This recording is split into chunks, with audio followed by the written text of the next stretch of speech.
Masih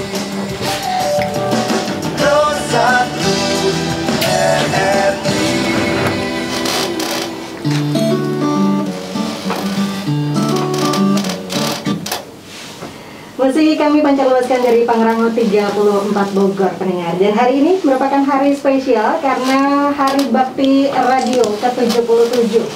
Ini adalah peringatan hari berdirinya Radio Republik Indonesia, ya.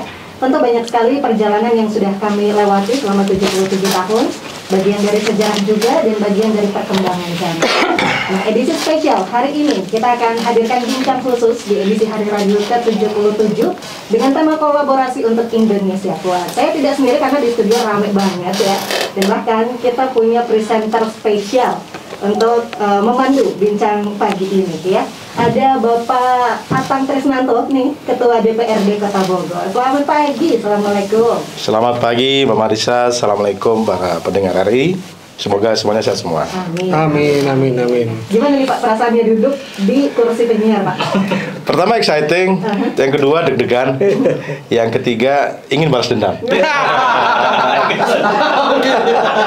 dibilang deg-degan padahal Pak Atang nih biasa menghadapi publik ya Pak. Banyak banget gitu orang-orangnya. Biasanya di gedung DPRD juga kan pastinya berbicara di depan umum gitu ya. Tapi kenapa di depan teman-teman saya ini malah grogi Pak?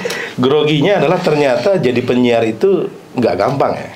Kemarin saya coba diminta oleh teman-teman sebagai pembawa berita acara, dan ternyata membawakan berita RRI itu sangat sulit. Langgamnya beda, kemudian sistematika bicaranya beda, dan juga cara pembacanya beda. Jadi ternyata memang masing-masing profesi kita ini unik, membutuhkan keahlian khusus. Tidak semua orang bisa. Dan untuk itu dalam kesempatan yang berbahagia ini saya menyampaikan rasa apresiasi dan bangga terhadap insan radio Republik Indonesia. Terima kasih Pak Atang. Dan boleh nih diperkenalkan sekalian balas dendam tadi ya Pak ya. Diperkenalkan ada siapa saja di studio Pak. Ya, makasih pemirsa RRI. Hari ini kita mengadakan bincang khusus ya, edisi Hari Radio yang ke-77. Telah hadir di studio kita ada Pak Unggul Supriyadi, Kepala LPP RRI Bogor. Kemudian juga ada salah satu jurnalis legendis kita ya, Kang Maulana Isnarto, redaktur senior RRI. Kemudian juga ada yang sering ngubur-ngubur saya ya, Kang Sony Agung Saputra, reporter RRI. Juga masa sendiri, dan juga Kang Adi Fajar Nugraha, reporter. Dan mudah-mudahan ini adalah sebagai salah satu bagian kita untuk memperingati Hari Radio yang ke-77. Sekali di udara, tetap di udara ya. Oke Pak. Ini tadi Bapak bilang Sony suka ngejar-ngejar Bapak. Yeah. Kalau ngejar-ngejar cewek sih enak ya Pak ya? Nah itu masalahnya, betul. Nanti yang ngejar-ngejar Marisa berarti. Oke, dan tentu untuk Anda juga boleh ya berinteraktif ya pendengar.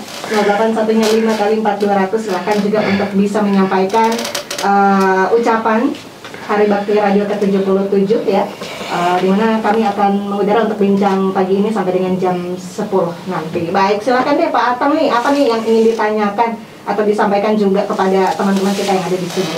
Ya, 77 tahun ini kan masa yang saya kira sangat lama, dan sudah mampu membentuk satu karakter sebuah lembaga penyiaran publik seperti RRI. Nah, pertanyaan saya mungkin saya sampaikan ke Kang Unggul nih sebagai Kepala LPP RRI Bogor nih. Nah, dengan usia yang ke-77, apakah Pak Unggul sebagai Kepala LPP RRI Bogor punya optimisme bahwa di tahun-tahun yang akan datang RRI ini akan tetap eksis? Iya, terima kasih Pak Atang. Untuk eksistensi LPP RRI ke depan, saya tetap optimis Kang Atang. Karena begini, radio menurut sifatnya adalah bisa didengarkan di mana saja, dan dalam suasana yang santai.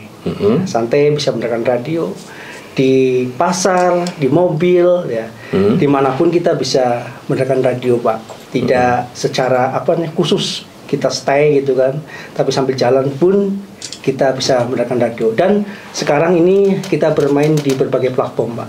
Tidak hanya di terestrial saja, tetapi kita juga main di online-nya. Saya kira demikian, Pak. Apakah memang mudah hari ini untuk bisa mengakses RRI, siaran RRI di semua platform tadi? Sangat mudah sekali sekarang. Kita fasilitasnya, aplikasinya sudah ada di RRI Play Go ID yang baru. Masyarakat bisa mengakses hal tersebut. Kita dimanapun bisa mendengarkan, katakanlah kita asli orang Jawa, katakanlah pengen mendengarkan RRI Purwokerto, gitu kan. Kita tinggal klik saja dengan jari, sudah kita bisa mendengarkan RRI Purwokerto. Dan jadi dari manapun kita, yang penting ada akses internet. Kita kepengin radio manapun RRI, kita bisa akses. Oke, ke Kang Maulana sekarang nih. Saya lihat Kang Maulana ini punya pengalaman jurnalistik yang begitu luar biasa, tidak hanya di Indonesia tapi juga di luar negeri. Nah, pertanyaan kita hari ini adalah sejauh mana seorang jurnalis radio itu memiliki peran yang lebih dibanding jurnalis yang lain, dan kira-kira optimisme terhadap jurnalis radio ke depan ini seperti apa? Oke, Bung Atang, ini saya agak kagok sebenarnya. Deg-degan juga ya? Ya, saya tuh udah wawancara sampai presiden, wawancara ketua DPRD Kota Bogor, kagok. Oke, baik. Ini menarik nih. Saya kebetulan saya adalah generasi RRI yang lebih kekinian. Jadi ketika RRI sudah menjadi lembaga penyiaran publik, saya baru kesini nih. Beda dengan Mas Unggul yang memang sejak dulu RRI sejak zaman pemerintah punya pemerintah udah berkecimpung di dalam. Bagi saya pengalaman saya menjadi jurnalis radio itu memang basisnya sama dengan jurnalis lainnya, jurnalis koran, online dan sebagainya, sama televisi aja. sama aja sebenarnya. Cuma bedanya adalah bahwa jurnalis radio itu punya karakter sendiri yang kuat sebagai seorang radioman gitu. Kalau dilihat dari elektronik tuh sejarahnya, radio itu media tertua di elektronik. Pertama pasti koran lah, pasti gitu ya, dan sebagainya. Nah ini menarik karena menjadi jurnalis itu bagian dari seni, jalan mungkin bisa juga akhirnya begitu. Tapi orang harus tahu dulu tuh sebenarnya background saya apa. Saya tuh ahli biokimia sebenarnya. Ahli biokimia yang tersesat di radio. Jadi apakah ada senyawa dalam siaran radio? Sangat, ya kan? Sangat. Biasanya yang orang tahu tuh senyawanya antara pendengar dan hostnya. Ada yang menikah dengan pendengar. Ya, jadi itu gini. Tapi gini, pengalaman saya menunjukkan bahwa radio itu punya gaya komunikasi berbeda, Bung Atang. Jadi saya punya pengalaman sebelum di RRI saya bekerja di lembaga penyiaran asing. Saya sebut saja ABC News di Australia. Jadi saya punya pengalaman untuk kerja di sana. Ketika saya harus bekerja di RRI, kadang-kadang saya mikir awalnya anak muda ya. Nah, ini radio payah nih pasti kan. Kita dari standar yang tinggi, old gitu ya. Pemerintah. Enggak juga, bukan itunya, tapi semaju apa sih Indonesia tuh? Nah, rupanya ketika kita berkecimpung langsung, bagusnya saya berkecimpung pada masa reformasi. Jadi ketika datang tuh, enak juga nih. Jadi saya langsung turun di divisi news di secara national coverage area di Pro 3 waktu itu. Saya merasa gila rupanya kalau saya mau jujur di Indonesia itu lebih challenging dibanding di siaran di Australia. Dulu saya siaran di Australia itu bahasanya itu nggak se-challenging di kita. Di Australia itu dulu saya bicara soal bagaimana Australia support Commonwealth untuk mempertahankan ekonomi negara persemakmuran dari serangan Cina dan Rusia misalnya. Tapi kalau di sini tuh kadang-kadang kita ngeritik pemerintah tuh deket banget. Bebas. Seperti saya bebas ngeritik Pak Atang. Seperti saya sekarang bebas nanya Kang Maulana. Kan gitu. Jadi menjadi jurnalis di radio di Indonesia itu menarik, dan ini fakta nih karena saya adalah salah seorang pembicara di International Panel Jurnalis di Asia Tenggara. Jadi Indonesia itu adalah negara dengan tingkat transparansi dan kemampuan jurnalistik tertinggi di Asia hari ini. Kita mengalahkan Korea, mengalahkan Cina dan lain-lain. Nah, lawan kita itu adalah Filipina. Jadi, tetapi orang sana tuh mengakui kalau Indonesia tuh lebih jagoan sebenarnya. Karena kita dengan lebih sangat gampangnya mengkritik. Kalau mereka kan kritik Filipina ditembak sama pemerintahnya. Iya kan? Singapura udah nggak pasti berani lah. Malaysia apalagi lah ya, Malaysia dan sebagainya. Tapi kita tuh, tapi sekaligus tuh challenge yang menurut saya agak berbahaya, Mas. Karena jurnalis hari ini kadang-kadang kritik nggak pakai data ya kan, tapi pakai apa namanya, pakai rasa, bukan data, pakai kaki. Karena harus merobohkan pagar DPR. Menarik ini, menarik. Ya kan, artinya ini bedanya karena RRI nggak punya pagar aja. Ada di depan. Jadi kalau itu menjadi jurnalis itu sebenarnya asik banget. Bisa apa namanya, kata orang mungkin nggak kaya gitu ya, tapi kita bisa kemana aja tuh. Nah, jurnalis. Jadi jurnalis RRI hari ini transformasinya luar biasa sebenarnya. Karena pasca reformasi tadi. Pasca reformasi dan kita jadi LPP, lembaga penyiaran publik. Artinya secara status kita sudah sama dengan lembaga penyiaran lainnya. Di dunia dikenal dengan Public Service Broadcasting. Yang besar itu BBC, ABC Australia, ada Radio France International, sama yang terkenal itu yang paling bagus di Eropa itu sebenarnya adalah Swedish Radio. Itu yang paling bagus. Kita tuh udah sama. Tinggal ya tadi Pak Unggul pagi tadi nyampaikan di haluan tadi itu peningkatan kapasitas diri itu. Jadi dan butuh kritik. Jadi kita kadang-kadang jurnalis RRI itu butuh kritik dari narsumnya sendiri. Jadi kalau ada reporter dan sebagainya itu kalau di Australia dulu Pak Unggul, itu kalau ada jurnalis nyampaikan sesuatu nggak fakta, tidak sesuai dengan apa, itu harus diaduin Pak ke kita. Karena bagi kami bukan kadang-kadang hanya kecepatan, tapi ketepatan dan kebenaran informasi. Jadi menurut Bill Kovac tuh, ya kan? Ini orang biologi yang ngomong komunikasi. Jadi kalau di DPR ada beasiswa S2 untuk saya mau. Prinsip utama dari jurnalistik itu adalah the truth, kebenaran. Nah, kita lembaga-lembaga lain di dunia tuh sudah eranya ke sana. Kalau kita kan cepet-cepetan tuh, cepet. Keren tuan media. Kalau kita harusnya transformasi, RRI lagi mengarah ke sana, truth, kebenaran, fakta, kejujuran. Itu sebenarnya kalau pengalaman saya, kan gitu. Nah ini Kang Maulana, tadi kan bilang bahwa Kang Maulana hadir sebagai salah satu jurnalis kekinian. Nah pertanyaan tadi menyambung dari disampaikan Pak Unggul, katakanlah yang diperlukan ke depan adalah pengembangan kapasitas diri. Nah, jujur nih, tolong dijawab dengan jujur nih. Kita perlu harus jujur dong. Truth tadi. Hari ulang tahun tuh harus jujur. Sebenarnya yang dibutuhkan oleh insan RRI hari ini pengembangan kapasitas diri atau pengembangan kapasitas supporting sistemnya, lengkapan fasilitasnya, sarana dan segala macam. Karena menurut saya pengalaman saya ketemu di lapangan dengan reporter RRI, dengan penyiar RRI, dengan Kang Maulana segala macam, saya lihat kapasitasnya udah oke. Nah, kira-kira yang kapasitas atau fasilitas? Kapasitas menurut saya. Masih perlu ditingkatkan. Karena di radio tuh atau di media massa tuh prinsip utamanya hanya satu. Content is the king. Konten itu adalah king. Who through with the content? Pertanyaannya siapa yang berada dengan konten itu pasti man behind the gun. Jadi apapun tadi yang disampaikan, kapasitas diri menjadi penting karena eranya berubah cepat Mas Atang. Iya kan? Eranya cepat. Kata-kata istilah canggih Pak Unggul itu adalah disruption era, era disrupsi. Bagi dua, ya kan? Sosiologis disruption dan digital disruption. Jadi kapasitas diri itu yang memang kami perlukan dan kami upgrade terus, kan gitu ya. Jadi itu yang kita pentingkan karena kalau kapasitas orang, infrastruktur kayak manapun kita bisa pakai. Dunia berubah kayak gimana pun kita bisa pakai. Tapi kalau cuma infrastruktur, ganti teknologi ganti aja. Tapi orangnya tetap gitu-gitu aja. Makanya ada kesan kerja di mana Pak? RRI. Emang RRI masih ada? Hari ini udah 77 tahun, bayangin. Mungkin saking tuanya ya. Suka dilupain orang tua tuh. Ini saya jujur. Saya suka yang muda-muda ya, Bang. Karena saya jujur kalau siaran. Saya bohong sama perempuan doang.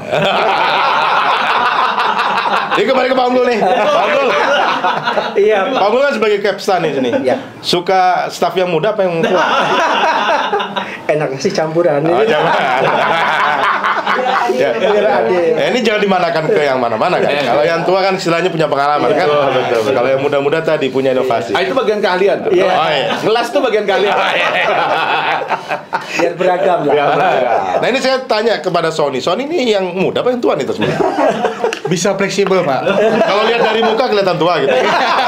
Kalau lihat dari Jiwa dari muda. Kalau dari umur masih muda. Nah, Pak kan suka beneran nih. Karena bisa tua dan muda, Bapak. ya Son, Kang Son ini saya sering ketemu ya sebagai reporter yang begitu gigih lah ya dari berita sampai Jujur aja Pak, nggak usah ditutup-tutupi. orang kemana juga dikejar sama dia. Nelpon dia berkali-kali begitu ya. Nah, pertanyaan saya nih, Con. Udah hari ini RRI yang ke-77. Suka dukanya kalau dalam mengejar berita itu apa aja, Kang Sony? Sukanya ketemu banyak orang, Pak. Oke. Kita bisa tahu bahkan dari kalau liputan karena di Bogor sering juga dipanggil ke istana, Pak, sama Pro 3. Son, backup istana. Oh, jadi bisa ketemu presiden. Langsung ketemu presiden. Dulu waktu kecil belum ketemu presiden. Jadi nggak dapat sepeda dulu. Oke, pada saat presiden ngasih sepeda, enak ya coba wartawan ngasih sepeda. Nah, dukanya gini Pak, kadang-kadang saya sendiri sama Pak Atang pernah waktu itu di ngebel. Pak Atang wawancara masalah apa gitu. Ntar dulu nggak ada datanya. Padahal redaktur udah minta tuh Pak statementnya. Iya. Ntar dulu soal nggak ada datanya atau saya belum tahu datanya. Padahal mah kita mencari, kadang juga dituntut untuk kecepatan tapi harus tepat gitu Pak. Karena deadline waktu untuk, karena kita kan ada berita pagi, berita sore, dan juga berita malam. Nah itu kadang kecepatan itu, aduh Patang belum jawab nih, paling udah Patang belum jawab. Nah, paling gitu-gitu aja dukanya ketika. Saya sambung nih kalau gitu. Sony suka sama narasumber yang berbicara atas dasar data atau cuma asal bicara? Data Pak. Nah, berarti kalau gitu jangan salahkan narasumber. Beberapa belum ada datanya. Oh ya udah, that's it. Udah, dari saya bilang, Pak, Patang lagi nyari data. Ya udah berarti kan selesai sama Jadi sukanya bertemu banyak orang, dukanya adalah sulitan ketika menembus, katakanlah ketika sesuatu hal atau mungkin ada sesuatu ya, kita melihat di sini kan misalnya bersifat belum bisa diekspos, misalnya ya belum bisa diekspos atau dipublish, ya kita melihat. Karena kita kan RRI ya Pak ya. Kalau RRI kan ya tahu sendiri, Radio Republik Indonesia, bukan radio apa atau media swasta yang udah saya dapat data atau ini, enggak. Kita kan harus A1 Pak. Nggak boleh sumir ketika tak dulu Son belum bisa diekspos atau belum bisa diberikan ke beberapa media. Kalau media yang lain kan langsung aja tulis. Ini ya, kita kan juga oh ya udah paling saya sampaikan belum bisa diekspos datanya atau belum lengkap datanya. Nah itu. Makanya sering kira-kira ketinggalan. seneng dengan narasumber yang kayak gimana sih? Nah, narasumber tuh pertama dia terbuka Pak. Oke. Yang pertama siap ditelepon kapan aja kan. Patang siap ditelepon kapan aja kan. Makanya dialog Patang siap. Waktu itu pernah waktu lagi lari pagi. Masih nggak saya telepon? Son, gue baru lari pagi nih, masih ngos-ngosan, belum makan belum. Yaudah Pak bentar aja Pak. Akhirnya mungkin sambil rehat. Artinya ini salah satu kelebihan radio juga Kang Maulana. Gimana? Karena tanpa harus kelihatan gambarnya. Jadi bisa kapan aja. Sebenarnya itu isu besar kami di RRI. Iya. Karena faktanya hari ini mainnya multiplatform. Jadi saya tuh pernah menyampaikan waktu saya jadi tim asistensinya direktur utama, saya menyampaikan kalau reporter itu sifatnya, ini Sony barusan jujur tuh sebenarnya. Telepon berarti nggak liputan dia. waktu itu dialog. Lagi dialog. Patang lagi lari. Terus nggak apa-apa, ini sudah peringatan. Jadi lagi dialog. Son, saya lagi lari pagi. Ya udah bentar dulu Pak, dialog dulu. Oh ya 5 menit ya, 10 menit. Karena kan dialog kan pagi. Beliau masih lari pagi, masih olahraga pagi. Biar nggak apa-apa Son. Bisa diterima. Saya perkuat biar nggak ada Tapi gini, artinya gini. Bahwa memang eranya udah berbeda. Mas Atang. Jadi misalnya sejak tahun 2000 berapa ya Bang Mulya? Sejak tahun Pak Rohani itu 2016 berarti ya. Bahwa kita bertransformasi ke digital video konten. Oh, ada videonya? Betul, namanya RRI Net. Makanya kita pakai kamera nih hari ini. Oke. RRI Net itu ada di Telkom, di CTV channel berapa gitu. Channel 132 kalau nggak salah dan sebagainya. Nah, transformasi itu membuat kita akhirnya harus menyesuaikan diri, beradaptasi. Ya kan gitu, misalnya minta live nih, misalnya siapa misalnya, Sony disuruh minta tolong dong ini liputan tentang banjir dan sebagainya. Saya minta on location, karena dalam radio itu ada isinya ROS. Apa tuh artinya? Reporter on spot. Reporter. Jadi karya jurnalis itu banyak, ada ROS, ada voice report dan sebagainya, ada ROS. Reporter on spot, bukan report on spot, tapi reporter yang On berada di spot. spotnya. Kan lucu, soal pendengar, kami berada di lokasi banjir, tapi berada di Pasar Anyar kan beda. Ya, betul. Iya kan? Ya. Ya rata-rata tuh penyakit jurnalis radio begitu. Ya koran juga sama sih. Ya. Sama, artinya bahwa Yang tidak harus kelihatan proofing di Ya, mana betul. bisa masuk situ. makanya gaji TV lebih gede. Karena dia harus ada di lokasi. Tapi RRI lebih gede dari TV loh mas. Oh gitu. Jelas. Oh. Ya panggul ya. Dikonfirmasi langsung. Ya, kembali ke bincang spesial hari ini dalam rangka Hari Radio ke-77 bersama saya Atan Trisnanto dan dihadiri oleh narasumber spesial Kang Maulana, Kang Unggul dan juga Kang Sony. Ini menyambung yang tadi nih, Kang Maulana. Tapi udah asik banget ya. Ya, kayaknya Ya, kita sudah bersama kembali. setelah jadi ini bisa jadi host RRI.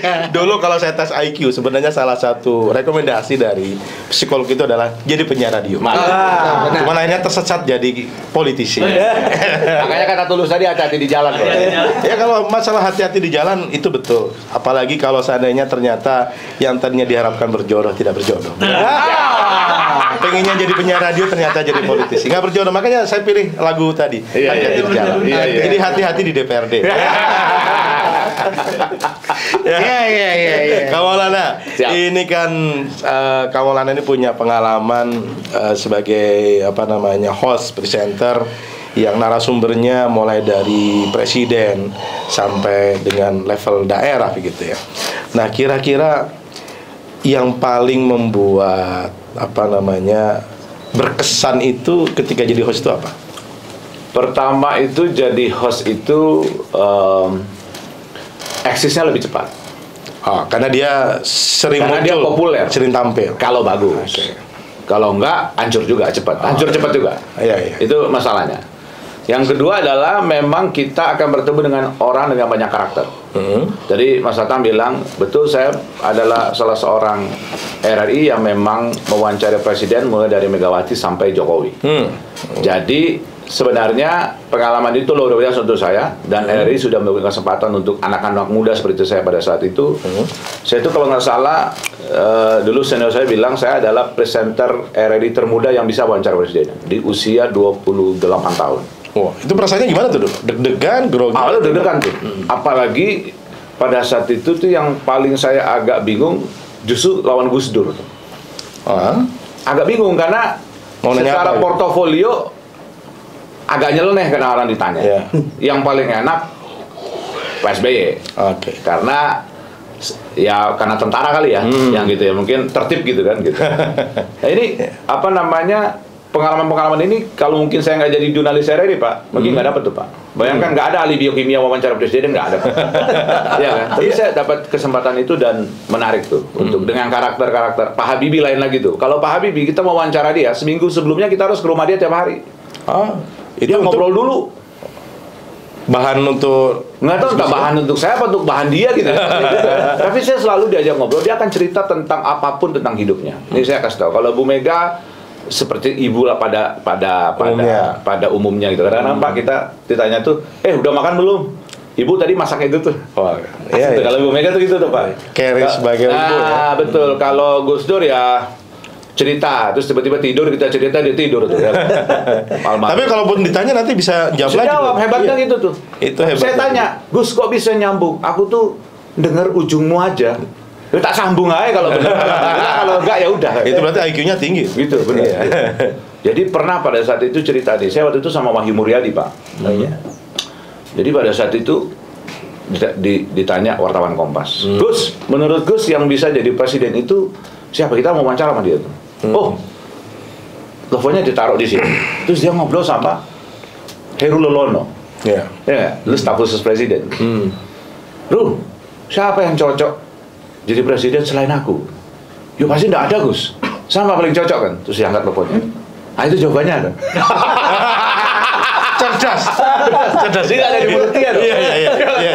Itu jawabannya Mas. Ya, mantap ya. Cerdas. Habibie tadi cerita. Pak SBY itu dengan tertib, sebagai tertib sangat, Pak SBY itu sangat tertib. Nah kalau Pak Jokowi lain, Pak Jokowi itu orang yang sangat rakyat menurut saya. Jadi kalau ditanya tuh kalau presiden itu kita udah forum ya, udah enggak. Tadi bisa ketemu, Mas Maulana nanti mau nanya apa? Pak, saya udah kemarin kirim 60-70 pertanyaan, lali aku gitu. Jadi ketika ditanyakan udah nggak pakai persiapan beliau itu enggak, tapi itu paling menantang untuk seorang host. Spontanity. Bukan, jawabannya singkat. Saya pernah nanya gini, Pak Presiden, Bapak tiba-tiba kita pulang ke Indonesia, tiba-tiba Bapak perintahkan Direktur PGN untuk kurangi harga gas jual industri. Bagaimana Pak? Jokowi bilang gini, ya kenapa nggak bisa? Kemudian makan nasi, kita makan nasi. Kesel Pak, sebagai host kesel sebenarnya Bang Gul. Tapi mungkin tuh dibalik jawaban itu ada misteri jawaban yang kalau nggak experience susah Mas. Ya. Kan itu pengalaman menarik. Yang kedua adalah pengalaman mewawancari presiden-presiden dunia. Jadi saya beda nggak mereka karakternya dengan presiden Indonesia? Beda Pak. Jadi saya pernah, kayaknya saya satu-satunya orang RI yang pernah wawancara diberi percaya itu karena punya kemampuan bahasa Inggris. Misalnya Najib Razak.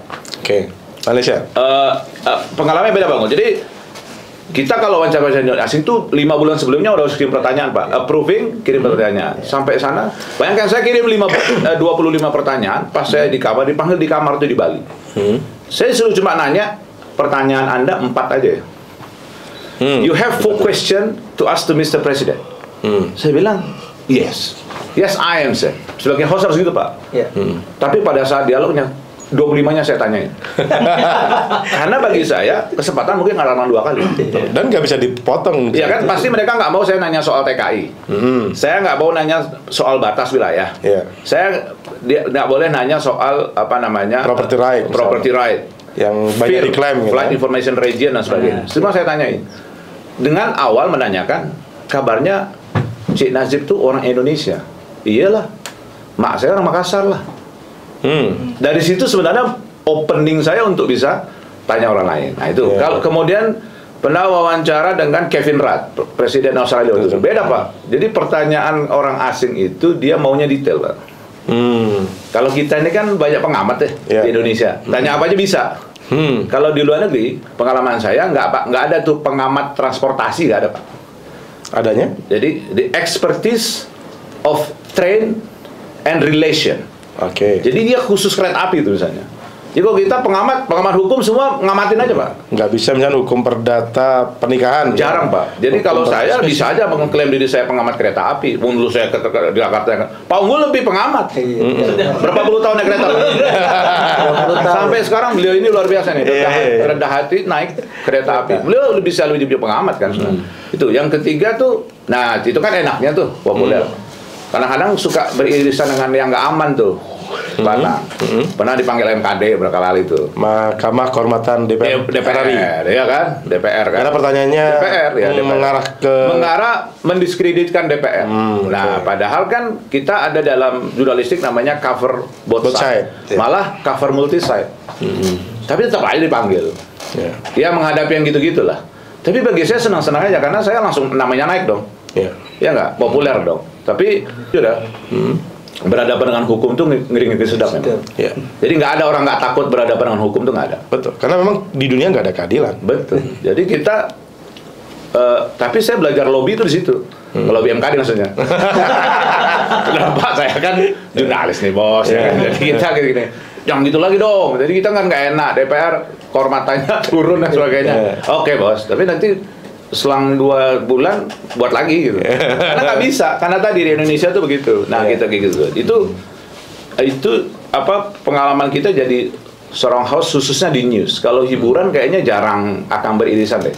Kayak Barista tuh kan lagu dan sebagainya itu malah dicintai orang. Kalau kita tuh kadang-kadang mungkin dicintai pendengar tapi di musuh pejabat.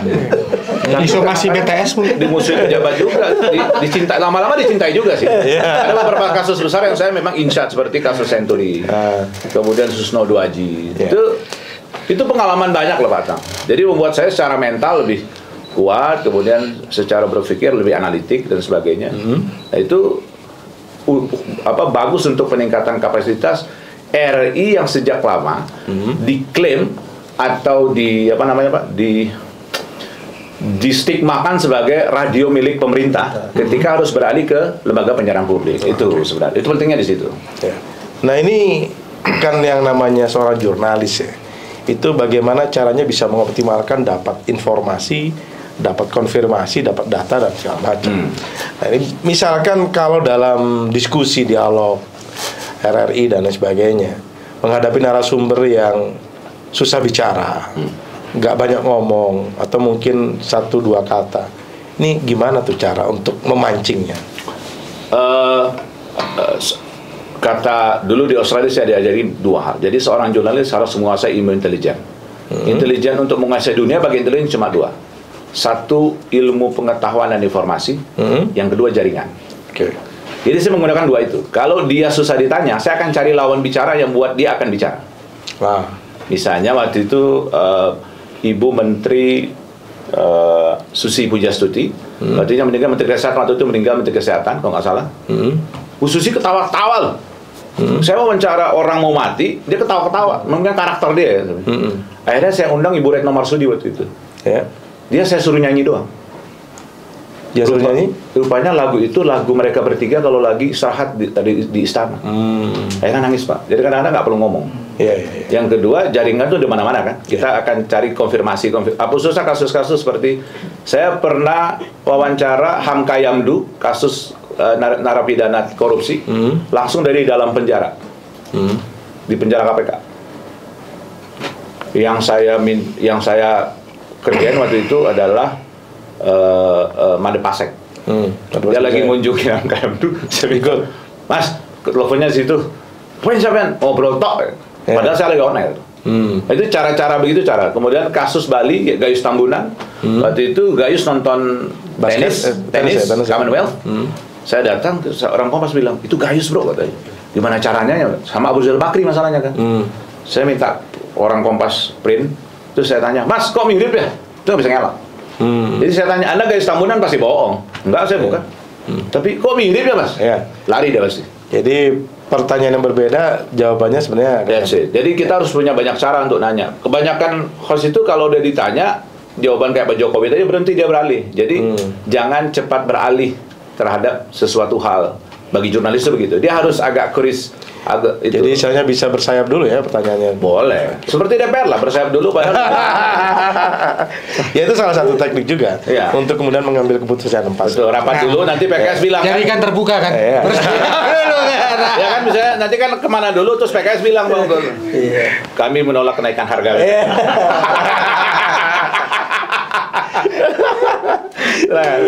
Oke, ntar sebelum ke Pak Unggul, saya ke Sony dulu nih. Son, sama seperti pertanyaan saya ke Bang Maulana tadi, bahwa salah satu hal yang agak menyulitkan itu adalah ketika narasumber tidak mau berkomentar dan lain sebagainya.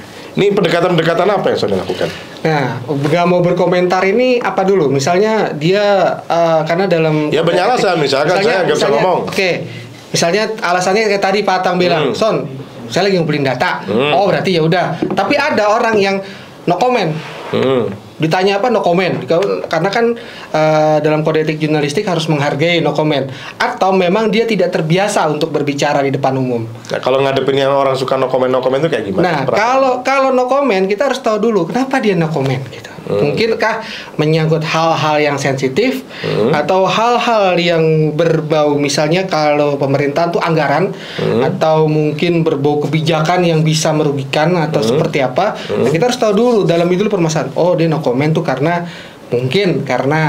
ada yang harus dilalui dulu prosesnya, atau mungkin ada hal yang sensitif karena kan misalnya anggota, walaupun ya Pak, anggota DPRD Kota Bogor dia kan ada fraksi, ada pimpinannya, ada misalnya di komisi, ulah kurang dah, iya ketua komisi atau ada juga kepala dinas, kepala dinas, Pak Wali misalkan, Pak Wali. Tapi kebanyakan wartawan itu langsung ke Pak Wali Pak, semuanya numpuk pertanyaan tuh. Nah, saya bilang gini, jangan ke Pak Wali dulu. Habis sesuatu ke Pak Wali, jangan nanya solokan kotor juga nanti ke Pak Wali, jangan ke dinas dulu, biarin dulu aja deh, bertahap. Itu soal teknik dapat info tapi dari sumber yang lain. Tapi kembali lagi tadi pada kalau seandainya ada narasumber yang no comment tadi, biasanya Mas Sony habis itu dianggurkan, udah nggak usah di ini lagi, ditinggalkan, apa masih terus coba dicecer Pak biasanya Pak. Misalnya dia bilang gini, biasanya nggak pernah komen, kehelanya kagak, orang can dapat bener. Misalnya kehelanya, kalau saklek dia no komen, ya berarti kita harus hargai bahwa dalam jurnalistik tuh ada hak untuk narasumber menghargai. Tulis aja saat ditemui, misalnya ya, ketua komisi anu bilang no komen, udah kan, lah bapak bilang kan no komen kan jawaban Pak. Udah nanti lah, kok ditulis no komen? Ya no komen kan jawaban. Saya nanya Pak, ini, saya mah nggak mau jawab, no komen. Nah, tulis aja no komen, selesai kan. Paling besok dipanggil, Son ini kemana? Ya bapak kemarin nggak no komen. Hanya dia ngomong akhirnya. Akhirnya dia berbicara seperti kayak gitu-gitu. Tulis aja, yang penting kan ada jawaban, apapun jawaban dia Pak. Ya ini mohon didengar ya para anggota dewan ya. makanya ini kayak RDP Pak, rapat dengar pendapat. Ya, ini sebelum saya ke Pak Unggul ya, sebagai pertanyaan yang berikutnya, saya akan bacakan beberapa testimoni dari pendengar ya. Yang pertama adalah dari Mas Farid di Dramaga. Beliau menyampaikan, selamat ultah untuk RRI yang ke-77. Radio tak pernah mati. RRI mbahnya radio di Republik ini. Teruslah berinovasi agar tak ditinggal pendengarnya. Selamat, semoga tetap jaya di udara. Ini dan insilah mbahnya radio ini keren sekali. Mas Farid. Ya, bagi Anda semua para pemirsa dan para pendengar RRI Pro 1 Bogor, silakan bisa menyampaikan WA-nya secara interaktif ke nomor 0811 1114 2000, atau juga bisa langsung telepon ngobrol-ngobrol langsung dengan para narasumber kita yang hari ini berlaku spesial. Trik radio nih Mas Anta. Di nomor telepon 0251 831 24. Ini trik radio nih, baca nomor WA aja ada detiknya nih. Gimana triknya? 08 daripada 111 kan kita harus hemat kata tuh. 08 satunya 5 kali 4200. Itu salah satu trik dari presenter. Iya dong. Itulah tadi saya bilang memang susah untuk menjadi presenter sama bawa berita. Gak biasa kita. Ya, sekali lagi saya ulang lagi ya. Buat para pendengar RRI Pro 1 Bogor yang ingin menyampaikan pesan atau secara interaktif bisa mengirimkan WA-nya kepada nomor berikut 08 satunya 6 kali 5 kali kemudian 4200 atau bisa juga langsung telepon ke 0251 831 2450. Mantap. Nah, ini ke Pak Unggul nih Pak. Hari ini era digital begitu luar biasa. Dan mungkin anak muda hari ini lebih suka yang ringan-ringan saja, tidak hal yang berat-berat. Nah, kira-kira kebijakan LPP ke depan ini seperti apa? Apakah tetap menguatkan dalam konteks penyiaran berita dan lain sebagainya, atau lebih kepada hiburan, lifestyle dan segala macam? Gimana Pak? Ya, Kang Atang, karena memang kebijakannya itu porsinya ada ya, antara hiburan, informasi, pendidikan ya. Itu udah terstate ya. Jadi kita ikuti untuk pola yang ada, ya, pola yang ada. Tapi yang saya pikir Pak Kang Atang, saat ini kita sedang menghadapi perang yang luar biasa. Perang menghadapi di medsos itu hoax. Jadi RRI harus ambil perannya sebagai media verifikator. Jadi ketika masyarakat kebingungan mencari kebenaran suatu berita, ini diharapkan RRI menjadi media yang terpercaya dan menjadi verifikator di setiap informasi yang ada di masyarakat. Ya. Lalu kemudian memang sesuai sifatnya ya, Kang Atang, radio ini memang membawakan peran imajinasi ya. Lebih kepada imajinasi, menggambarkan, mendeskripsikan sebuah suasana. Ketika katakanlah seorang reporter melaporkan dari lokasi langsung, kan tentu harus ada atmosfernya. Ya, ketika suasana tenang gitu kan, pendengar tidak terbawa dengan situasi yang kebakaran Pak ya. Padahal kebakaran gitu kan. Ini yang perlu memang perlu seni tersendiri ya dalam ketika kita bermain di radio. Nah, untuk kedepannya memang kami secara SDM memang ada target ya ketika mengisi RRI Net. Ya, jadi RRI Net itu untuk melatih bagaimana ketika teman-teman yang biasa main di audio, main di video juga. Jadi nanti ketika ada kebijakan ke depan dileburkan katakanlah menjadi sebuah radio televisi Indonesia, SDM-nya RRI itu tidak ketinggalan. Sudah terbiasa bermain di audio maupun di video. Ya. Ini sinyal. Ya, ya. Mau digabung nggak ya? Tapi saya tadi menangkap bahwa titik tekan dari RRI untuk tetap menjadi tulang punggung informasi yang edukatif, berita dan lain sebagainya. Ini akan tetap dipertahankan sambil terus beradaptasi untuk bagaimana bisa disukai oleh anak-anak muda masa depan. Betul. Dengan kemudian ditambah dengan platform-platform yang kekinian begitu. Betul. Nah, dengan demikian saya ingin tambahkan dikit. Karena kenapa Pak Unggul bilang gitu? Karena RRI itu nggak seperti swasta. Kita tuh punya tugas khusus dalam Undang-Undang 32 2022. To educate, to inform, to entertaining. Oke. Jadi kalau kita bicara soal 33 tuh kira-kira nih kalau DPR kan DPR ini pengawasan, Legislasi. legislasi bisa bebas nggak? Betul. Bisa bebas nggak? Bisa bebas sebebas-bebasnya nggak? Target apa maksudnya? Ini Titik tiga hal tekannya? ini. Ya, terkait tiga hal ini. Bebas. Maksudnya bisa sebebas-bebasnya untuk semau kita nggak bisa juga kan? Nggak bisa. Karena ada tiga ranah. RRI itu di situ. Educate, inform, entertaining. Jadi mau nggak mau kita banyak punya program tuh. Kalau Pak Unggul ditanya, enakan satu program aja. Anggarannya hemat ya Pak. Iya. Bisa untuk pegawai. Apa kita hemat aja Pak? Masalahnya ada 3 situ yang dilakukan. Itu dia. Makanya ada Pro 1, Pro 2. Kalau di tipe B itu ada tipe B, ada Pro 4. Kenapa tidak kemudian dalam satu program digabungkan tiga-tiganya? Karena tadi udah nanti gaduh. Sebelum revisi. Kalau memang mau direvisi cepat, ya kami berdua bisa lah di jajanan dewan direksi. Makanya ini kayak RDP ya, RDP Komisi 1 dengan Dewan Direksi ya. Tapi memang itu beban Mas Unggul. Jadi Batang. Jadi saya pernah tuh ditandemin dengan penyiar-penyiar swasta yang lain. Dulu saya pernah dengan Kemal di Gen FM. Dulu sebelumnya saya di Alsinta. Kemudian pernah di radio dan sebagainya. Itu agak susah memang. Kita harus ada batasan kiri kanannya itu. Makanya kita penting sebagai tulang rusuk untuk konfirmasi hoax. Jadi kalau kita lebih memilih untuk kalau ada informasi yang nggak benar, lo harus ke RRI. Lo nggak perlu ke Alsinta, nggak perlu ke Trijaya, nggak perlu. Karena kadang-kadang provokatif di sana. Di sini lo harus konfirmatif. Di sini kita harus membenarkan informasi itu tuh. Kan gitu ya. Jadi beliau ini kayaknya kayak Andika Perkasa ya. Nggak kelihatan. Tapi punya fungsi luar biasa beliau tuh. Keren. Nah ini sebelum ditutup nih, saya ada pertanyaan singkat, tapi tolong jujur dan pilih salah satu ya. Karena ada 2 pilihan yang saya tanya. Ini pertama ke Pak Unggul dulu nih. Ternyata wanita itu. Tua atau muda lagi. Pak Unggul, radio apa televisi? Saya pilih radio. Jawabannya harus cepet ya, karena kalau mikir itu kayaknya di ini. Jawabannya cepet langsung, karena itu adalah muncul dari dalam hati. Jadi nanti akan kelihatan kejujurannya. Mohon maaf nih Bang Gul. Psikologi. Pilih jadi struktural atau jadi jurnalis? Saya pilih struktural. Struktural. Ya. Berikutnya RRI ini sekarang anak tiri apa anak mami? Anak mami. Bener nih? Ya. Oh, Nggak patut, salah. oh, iya. Nah sekarang yang terakhir, support pemerintah cukup apa kurang? Cukup.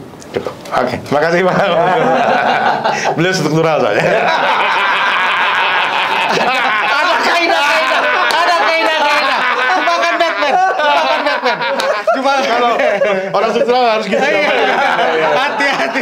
Lolos. Jebakan Batman. Lolos. Tes overtes. Pak, pertanyaan itu ngepas aja Pak Isa. Enggak. Ya kita ingin tahu karena kan bagaimanapun juga sebagai tadi lembaga penyiaran yang Nah nanti setelah ditanya, Pak Unggul WA ke Abdul Haris Almahsari, Wakil Ketua Komisi 1 DPR. Ya, saya Pak Unggul. Siap. ya. Gimana nih? Sudah 1 jam ya? Gak apa-apa, lanjut dikit lagi lah. Masih ada, jangan dipotong, kasihan. Pak Unggul gimana? Udah oke nih Pak Atang ya? Sudah oke. Udah oke. Gimana kalau kita bikin 1 day part bersama? Tidak 1 jam tapi 1 day part. Tadi Ketua DPRD menyapa tadi ya. kan Pak Atang bilang, Pak Atang bilang kejadulan. Saya kalau siarannya begini, saya optimis kalau ini bisa siaran di Pro 2 juga. Iya. Ya nggak Pak? Gimana? Siap. Cocok nggak? Jadi Boleh. penyiar. Boleh. Tapi ya itu honornya. Saya khawatir nanti kalau kayak nanya jadi penyiar lupa jadi anggota dewan. Ya kalau Pak Atang mau setengah-setengah sama saya mimpin DPR juga. Oh, iya. Mumpung posturnya mirip-mirip lah ya. Iya, makanya. Jadi itu saya kira penting juga itu biar Stuntman. saya nggak terlalu nggak terlalu stres ya. Betul. Ya. Ini sekarang ke Kamaulana. Oke. Ya. Agak susah nih ke Kamaulana karena saya kira tadi sebagian sudah dijawab oleh Pak Unggul. Oke. Kamaulana, kalau antara dua pilihan, mau jadi reporter atau jadi presenter? Presenter. Jadi presenter atau jadi direktur? Direktur. Jadi insan radio atau jadi politisi? Politisi. Jadi kepala LPP RRI atau Menkominfo? Menkominfo. Nah, ini jujur ini. Keren. Mau satu atau dua? 1. 3 atau 4? 1. Itu bukan pilihan. Kelas Sebenarnya namanya. saya mau tanya, 1 atau 2 itu hanya satu profesi atau 2 profesi? 3 atau 4 itu Nah, kalau udah jawab bisa apa aja. Oh, iya.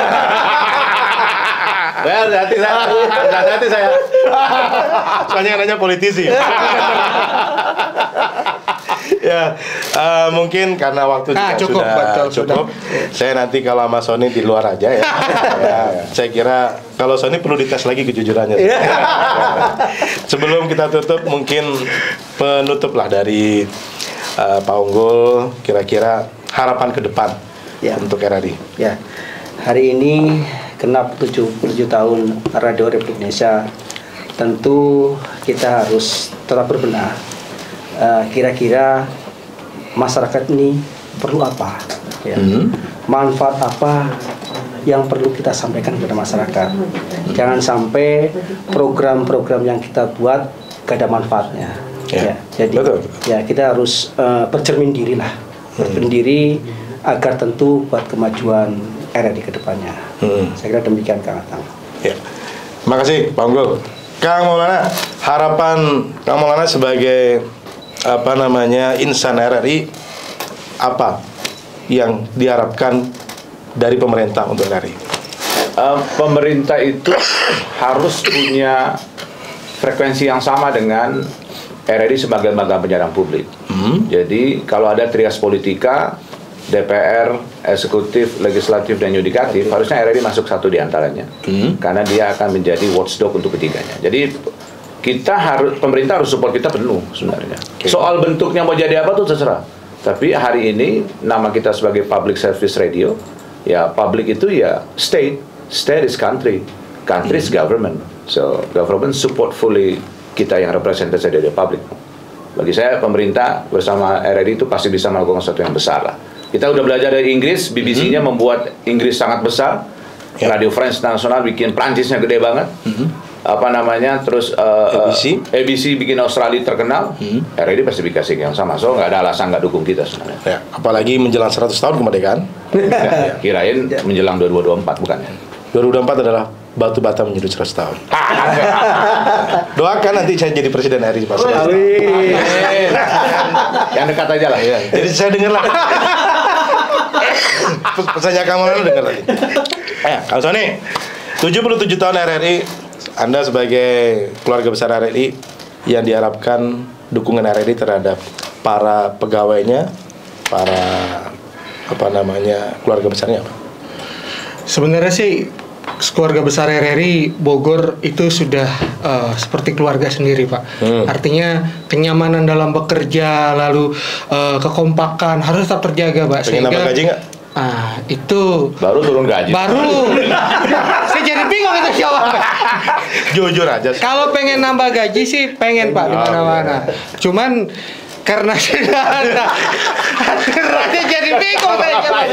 Langsung tembak jelek ya. Pendengar ini kalau saya boleh mewakili ya, boleh mewakili suasana apa namanya air mukanya Kang Sony ketika melihat Pak Kepala Stasiun itu nggak enak pas ngomong pengen ya. Jadi sudah saya kira dia udah di Tapi tetap gajinya lebih gede dibanding wartawan lain. Level pemret di wartawan lain pasti gedein dia. Oh jadi RRI sebenarnya sudah sangat luar biasa. Sangat. Kalau kesejahteraan sangat luar biasa. Nah makanya Tahu diri apa enggak gitu aja.